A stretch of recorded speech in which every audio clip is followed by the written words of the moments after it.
Hello guys, welcome back to my channel. আমি তনুশ্রী আর তোমরা দেখছো আমার চ্যানেল তনুশ্রী মাঝি। এই যে ভিডিওতে তোমরা দেখতেই পাচ্ছ আমার দাদার মানে জেঠুর ছেলের ওর আশীর্বাদ হচ্ছে, আর এখানে ওকে আশীর্বাদ করছে ওর শালা। আর এই ভিডিওতে তোমরা এখানে দেখতে পাচ্ছ যে পুরোহিত মশাই এখানে পুজো দিচ্ছে, আর এখানে আমরা সবাই আছি, বাট আমি এখানে ভিডিওটা ক্যাপচার করছি। আর এখানে এই ভিডিওতে তোমরা দেখতেই পাবে যে একে একে সবাই কী করে মানে দাদাকে আশীর্বাদ করে নিচ্ছে। সাইডে দেখতেই পাচ্ছ যে দাদা কত মিষ্টি ফল প্যাকেট এগুলো পেয়েছে, সাইড থেকে কিন্তু ফটোশ্যুট হচ্ছে।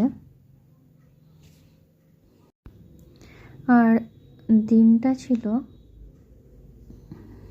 18ই নভেম্বর। সেদিনে আমরা সবাই সেখানে গেছিলাম, আমি, আমার বাবা, মা, ভাই, আমার বড় জেম্মা,